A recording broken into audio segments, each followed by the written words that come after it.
হুসাইন রাদিয়াল্লাহু তাআলা আনহু তিনি মক্কা থেকে মদিনার মধ্যে সফর করে আসছেন। তিনি স্বাভাবিকভাবে আল্লাহর দ্বীন কায়েম ছাড়া অন্য কোনো উদ্দেশ্য তার ছিল না।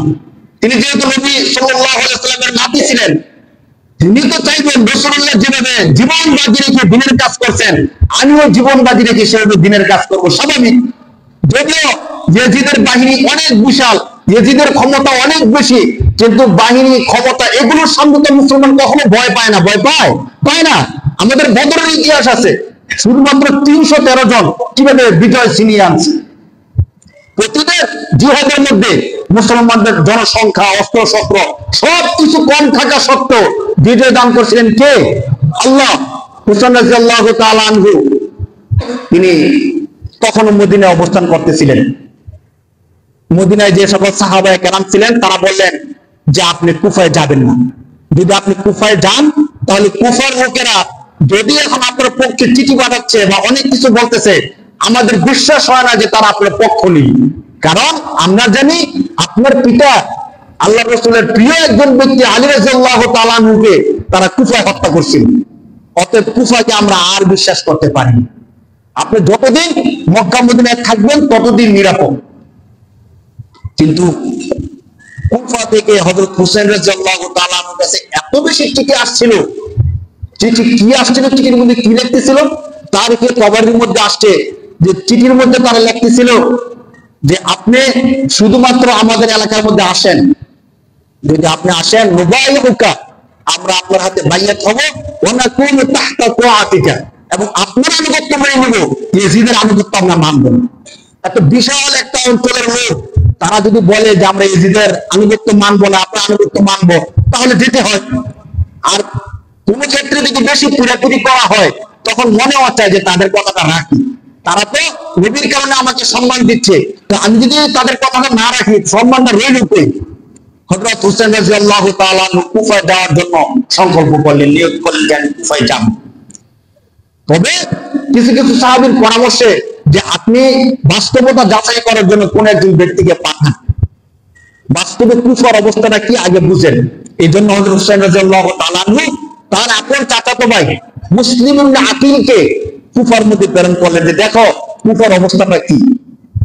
মুসলিম ইবনে আকিল কুফার মধ্যে গেল। তখনও কুফার অবস্থা হুসাইন রাদিয়াল্লাহু তাআলার পক্ষে ছিল। বাস্তবতা দেখেন না, আমরা তো এগুলো বুঝি। যখন যে সময় যে ক্ষমতায় থাকে জনগণ কিন্তু তার পক্ষে থাকে স্বাভাবিকভাবে। দেখেন আমাদের এই দেখেন 24শে জুলাইয়ের আগে পরে বিষয়গুলো একটু যাচাই বাছাই করে কখন কে কার পক্ষে থাকে। তো তখন কুফার মধ্যে যিনি গভর্নর ছিল নোমান ইবনে বাশির, তিনি আল্লাহ রাসূলের একজন প্রিয় ব্যক্তিত্ব ছিল, ভালো একজন মানুষ ছিল, যার কারণে তিনি কুফাবাসীকে কোনো কিছু বলেন নাই। আর কুফাবাসীও হুসাইন রাদিয়াল্লাহু তাআলা আনহুর সমর্থনে ছিল। কুফা ক্ষমতা অন্য কারো হাতে ছিল না, ইয়াজিদের ক্ষমতা তখনও কুফার মধ্যে চলে না, যার কারণে কুফাবাসী হুসাইন রাদিয়াল্লাহু তাআলার পক্ষে ছিল। মুসলিম ইবনে আকিল যখন আসলো, ইতিহাসের মধ্যে আসছে মুসলিম ইবনে আকিল কুফার মধ্যে এসে হানি ইবনে উরওয়া নামে একজন ব্যক্তির ঘরের মধ্যে উঠছে। তিনি একজন ব্যক্তিত্ববান ব্যক্তি ছিল, নেতৃত্বস্থানীয় ব্যক্তি ছিল, তার ঘরের মধ্যে উঠছে। ওটার সাথে সাথে ওই হানি ইবনে উরওয়া তিনি বাইয়াত নিছেন যে হ্যাঁ আমরা সত্যিকার হুসাইন রাদিয়াল্লাহু তাআলা আনহুকে মানি, তার হাতে আমরা বাইয়াত নিব। তার সাথে সাথে তখনকার কুফার অনেক মানুষ, বরং অধিকাংশ মানুষ বাইয়াত নিয়ে নিছেন সাথে সাথে যে হ্যাঁ আমরা ইয়াজিদকে মানি না, আমরা হুসাইন রাদিয়াল্লাহু তাআলা আনহুকে মানি, তার হাতে আমরা বাইয়াত দিব, তাকে আসতে বলেন।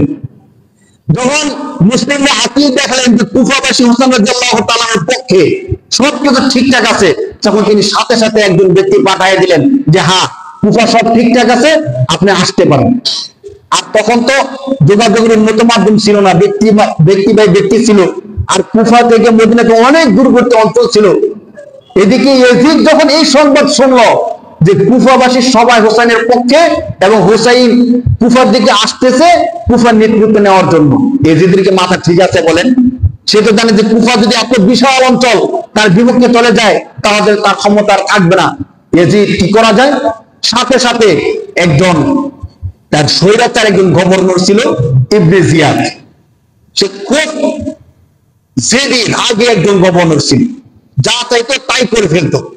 তো তাকে বসরা থেকে স্থানান্তর করে কুফার মধ্যে তাকে গভর্নর বানায় দেয়। নুমান ইবনে বশিরকে সরায়।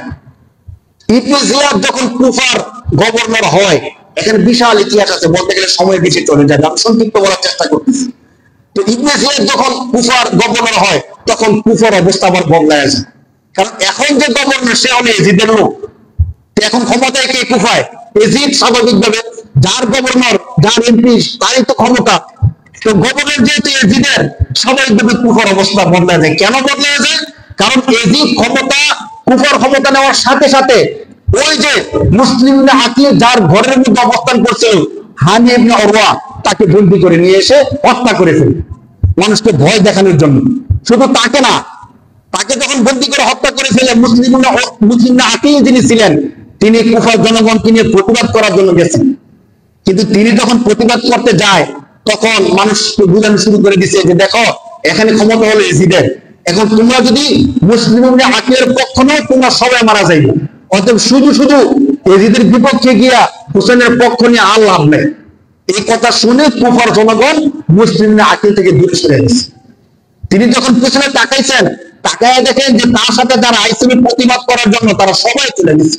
কি একটা অসহায় অবস্থা! তখন মুসলিমরা আকিলকে এই যে ইবনে জিয়াদ গ্রেফতার করে নিয়ে যায় সরকারি বাসভবনে। ইতিহাসের মধ্যে আসছে, সরকারি বাসভবনে নিয়ে তাকে বেঁধে ছাদ থেকে ধাক্কা দিয়ে ফেলে দিয়ে তাকে শহীদ করে দেওয়া হয়। এই নির্মম ভাবে শহীদ করে দেওয়ার পরে কুফার পুরো অবস্থা বদলায় যায়। যখন মুসলিমরা আকিলকে শহীদ করে দেওয়া হবে, তিনি বুঝতে পারছেন। তখন একজন ব্যক্তিকে তিনি কানে কানে বলছিলেন যে শোনো, আমি তো হুসাইন রাদিয়াল্লাহু তাআলা বলে ফেলছি চলে আসার জন্য। তখন তো অবস্থা ভালো ছিল, কিন্তু এখন তো দেখতেছি কুফার অবস্থা ভালো না। তারা যদি আমাকে শহীদ করে দেয়, তাহলে হুসাইন রাদিয়াল্লাহু তাআলার সাথে তারা এমন ব্যবহারটা করতে পারে। অতএব তুমি এক কাজ করো, তুমি হুসাইন রাদিয়াল্লাহু তাআলাকে বলো তিনি যেন কুফার মধ্যে না আসে। তিনি যদি কুফার মধ্যে আসেন, আমার মনে হয় অবস্থা ভালো হবে না। কিন্তু যখন তিনি এই কথা বলছেন, ততক্ষণ অনেক দেরি হয়ে গেছে। হুসাইন রাদিয়াল্লাহু তাআলা ওই আগে চিঠি পেয়ে রওনা দিয়ে দিয়েছেন। হুসাইন রাদিয়াল্লাহু তাআলা তখনও কুফার অবস্থা জানতেন না। এদিকে ইবনে জিয়াদ পুরো কুফার অবস্থায় এজিদের পক্ষে নিয়ে গেছেন। তার ক্ষমতা দিয়ে যারা হুসাইন রাদিয়াল্লাহু তাআলার পক্ষে ছিল তাদেরকে শহীদ করে দিল, বাকি যারা ছিল সবাইকে এজিদের পক্ষে নিয়ে নিয়েছেন জোর করে।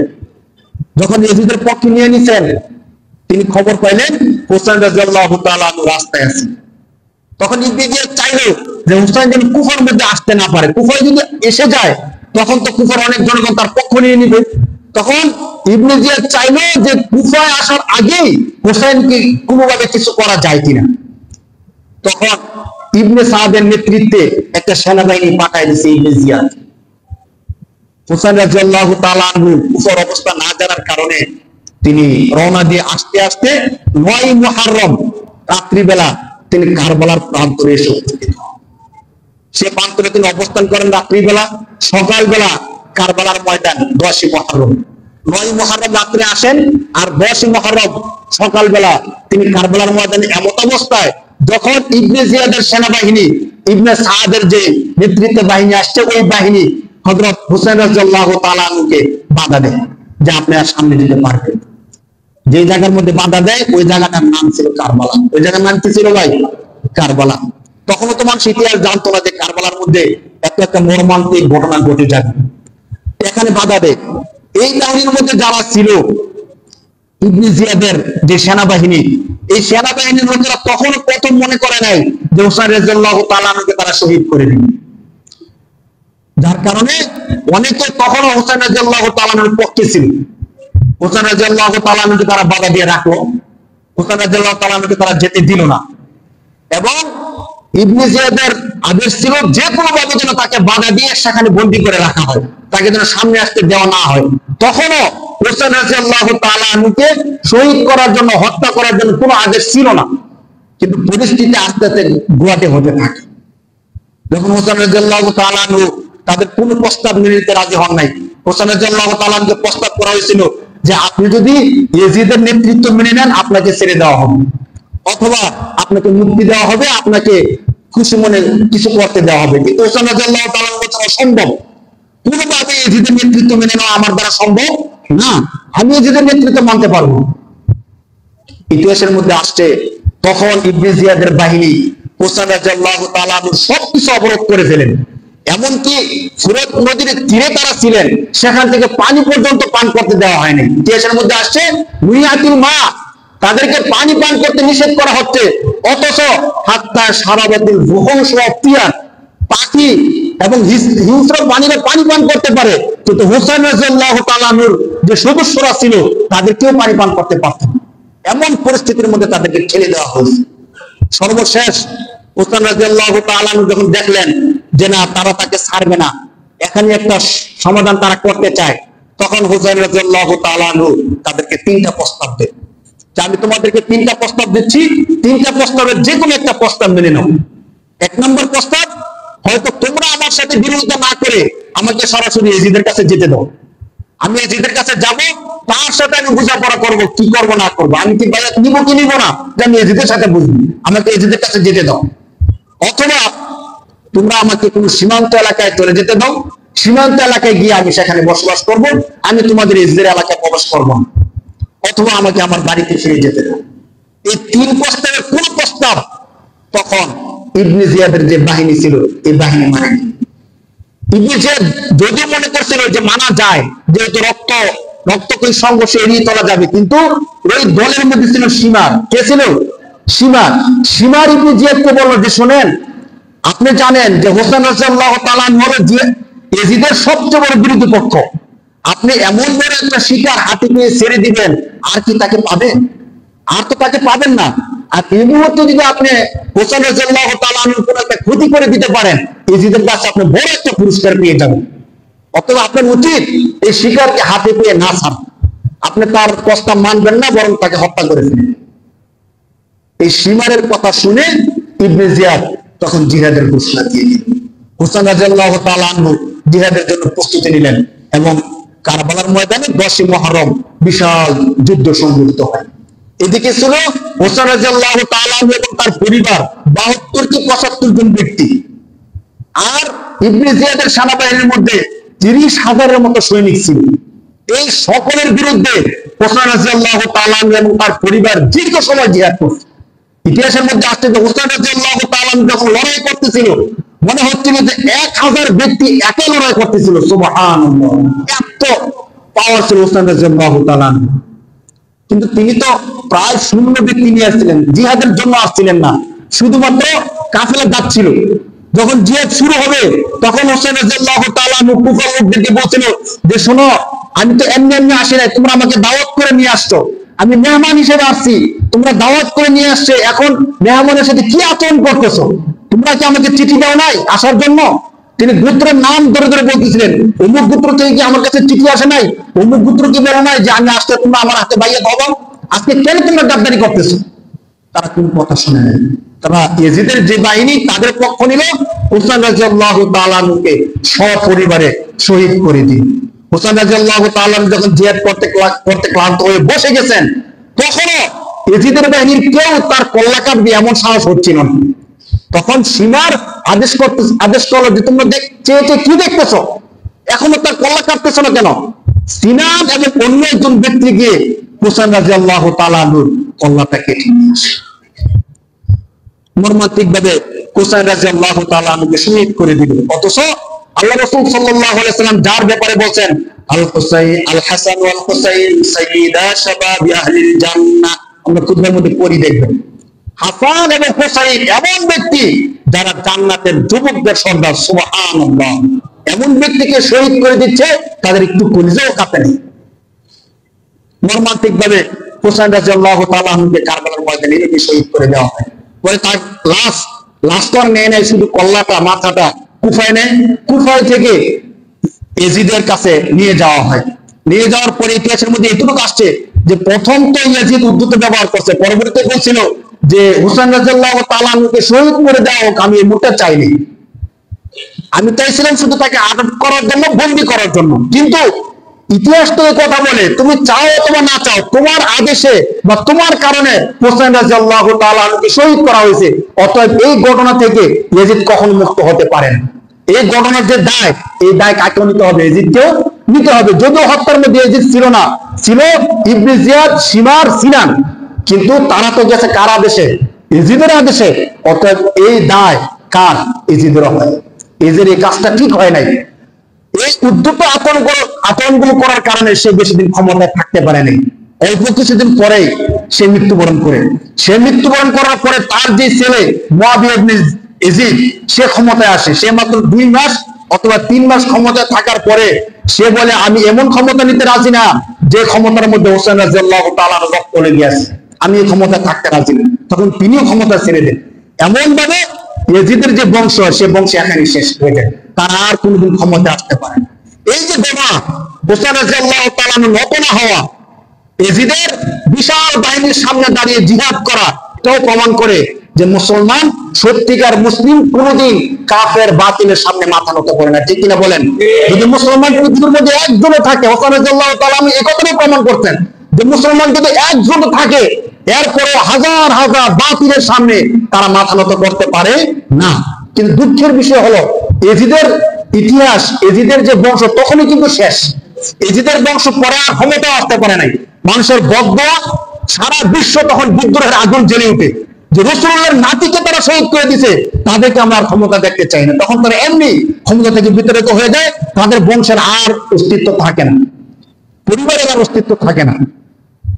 কি এখনো আমাদের দেশের মধ্যে ছোট্ট ছোট্ট করে যে বিভ্রান্ত গুলো ছড়া হয়, মানুষ দেখবেন বলবে যে ইয়াজিদি মুসলমান, হোসাইনি মুসলমান। নাউজুবিল্লাহ বলেন, ইয়াজিদি মুসলমান হতে পারে না। যে মুসলমান সে আবার ইয়াজিদি হয় কি করে? আমাদের মধ্যে কেউ আছে যে ইয়াজিদি মুসলমান? কিন্তু এই কথাগুলো দেখবেন বলে বলে মানুষের মধ্যে বিভ্রান্ত ছড়ানো হয়, একটা দাঙ্গা লাগাই দেওয়ার চেষ্টা করা হয়।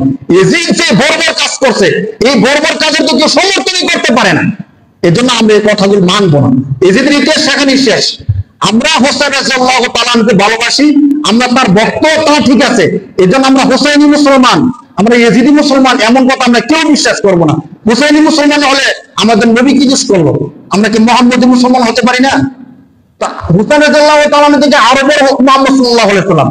এজন্য নাম বিভক্ত করে এটা হলো ইহুদিদের চক্রান্ত, যে মুসলমানদের মধ্যে দ্বন্দ্ব লাগিয়ে দেওয়ার জন্য আবার ইয়াজিদ এবং হোসাইনের ঘটনা সামনে নিয়ে আসে, যে একজন হলো হোসাইনি আরেকজন হলো ইয়াজিদি। নাউজুবিল্লাহ। যে মুসলমান সে আবার ইয়াজিদি হয় কি করে? সমস্ত মুসলমান মুহাম্মদ সাল্লাল্লাহু আলাইহি ওয়াসাল্লামের উম্মত, আমরা সবাই ভাই ভাই, আমাদের কোরআন এক, আমাদের নবী এক, আমাদের সবকিছু এক, আমরা কেন ইয়াজিদি হতে যাব? এই কথাগুলো আমরা শুনবো না। আমাদের মধ্যে সুন্নি ওয়াহাবি, ইয়াজিদি, হোসাইনি ইত্যাদি বলে বলে বিভ্রান্ত সৃষ্টি করে মুসলমানদের মধ্যে একটা চক্রান্ত করে ইহুদিরা সব সময় চায় তাদের একটা রোল হলো যে মানুষের মধ্যে দ্বন্দ্ব ছড়াই দাও এবং শাসন করো। ইংরেজরা যে কাজটা করছিল, এখন ইহুদিরা এই কাজটা করে। আমাদের মধ্যে তারা দ্বন্দ্ব লাগাই দিয়া, মুসলমানের মধ্যে দ্বন্দ্ব লাগাই দিয়া তারা শাসন করতেছে। আল্লাহ তাআলা আমাদের সবাইকে বুঝার তৌফিক দান করুন বলে আমিন। হোসেন রাদিয়াল্লাহু তাআলা সহ সপরিবারে যারা শহীদ হয়েছেন, আল্লাহ তাআলা তাদের সবাইকে জান্নাতের উঁচু মাকাম দান করুন। সবাই বলে আল্লাহুম্মা আমিন।